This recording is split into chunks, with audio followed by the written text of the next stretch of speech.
ये छात्रों, रसायन विज्ञान कक्षा 9 NCERT प्रश्नों का भाग 3 है। तीसरे भाग में क्वेश्चन नंबर 11 है, निम्नलिखित तापमानों को सेल्सियस इकाई में परिवर्तित कीजिए। सेल्सियस इकाई में ए पार्ट है 300 केल्विन, बी पार्ट है 573 केल्विन। तो जब यानी एक सूत्र हम जानते हैं K बराबर 273 प्लस C। इस सूत्र की सहायता से हम इसको ऐसे भी लिख सकते हैं C बराबर K माइनस 273।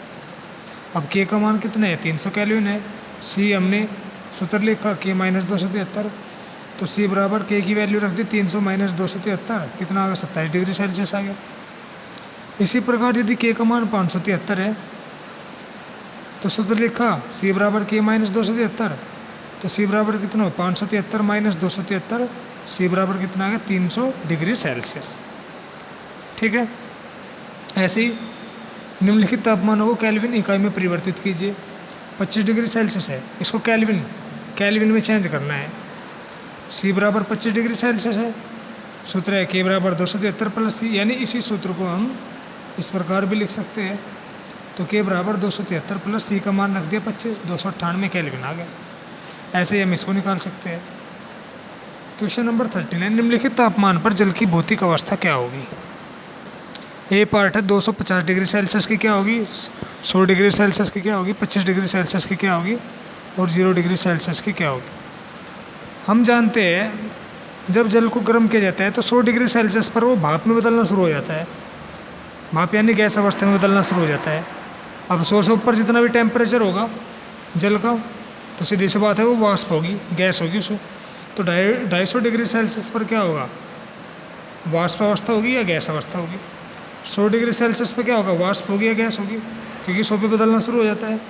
25 डिग्री सेल्सियस पे जल जो है द्रव अवस्था में होता है, और 0 डिग्री सेल्सियस पे क्या होता है? बर्फ बनना शुरू हो जाता है, यानी सॉलिड अवस्था में होगा। नेक्स्ट क्वेश्चन हमारा है, नेफ्थलीन को रखा रहने देने पर यह समय के साथ कुछ भी ठोस पदार्थ छोड़े बिना अदृश्य हो जाती है, कारण बताइए। हम जानते हैं नेफ्थलीन का ऊर्ध्वपातन हो जाता है। नेफ्थलीन का ऊर्ध्वपातन होने के कारण वह ठोस अवस्था से सीधे गैस अवस्था में कन्वर्ट हो जाता है, बिना द्रव अवस्था में ही बदले। क्योंकि जिन पदार्थों का ऊर्ध्वपातन होता है उनका ये गुण होता है कि वे बिना द्रव अवस्था में बदले सीधे ही गैस में बदल जाते हैं। इस कारण से नेफ्थलीन को कुछ देर रखा रहने देने पर वह कुछ भी छोड़े बिना, गैस क्या है? कुछ भी नहीं छोड़ती है, सब कुछ उड़ जाता है, कुछ भी छोड़े बिना अदृश्य हो जाती है।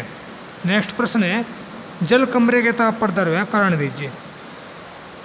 कमरे के ताप पर हम जानते हैं जो रूम टेम्परेचर है, नॉर्मल जो टेम्परेचर है, जल का आयतन तो स्थिर रहता है, जितना वॉल्यूम हम उसका लेंगे उतना ही रहेगा, लेकिन आकार स्थिर नहीं होता है। क्यों नहीं होता है? क्योंकि जिस भी बर्तन में रखेंगे उसी का आकार ग्रहण कर लेगा। तो ये दोनों गुण किसके हैं? द्रव अवस्था के हैं, इसलिए जल जो है कमरे के ताप पर द्रव है।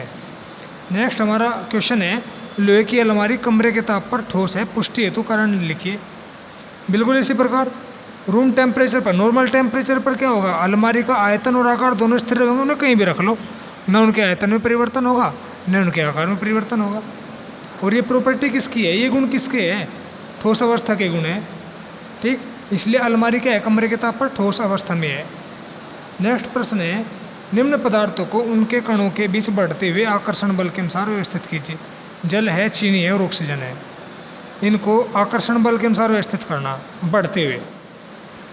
तो हम जानते हैं 3 सब्सटेंस हमारे पास है, जल, चीनी और ऑक्सीजन। ऑक्सीजन लिखा हमने सबसे पहले, फिर जल लिखा हमने सबसे पहले, फिर हमने चीनी लिखा। ठीक, ऑक्सीजन क्या है? गैस है, तो इनके कणों के बीच तो आकर्षण बल बहुत ही कम होगा। उसके बाद जल क्या है? जल को जब हम एक दूसरे बर्तन में डालेंगे तो वो ज़रूरी नहीं है कि पूरा का पूरा एक साथ निकल जाएगा, जितना चाहेंगे इतना डाल सकते हैं, इसलिए ऑक्सीजन से कुछ कम होगा आकर्षण बल। और चीनी में, चीनी के कणों को तोड़ने के लिए अधिक फोर्स की आवश्यकता होगी, इसलिए चीनी के कणों के बीच आकर्षण बल बहुत अधिक होता है।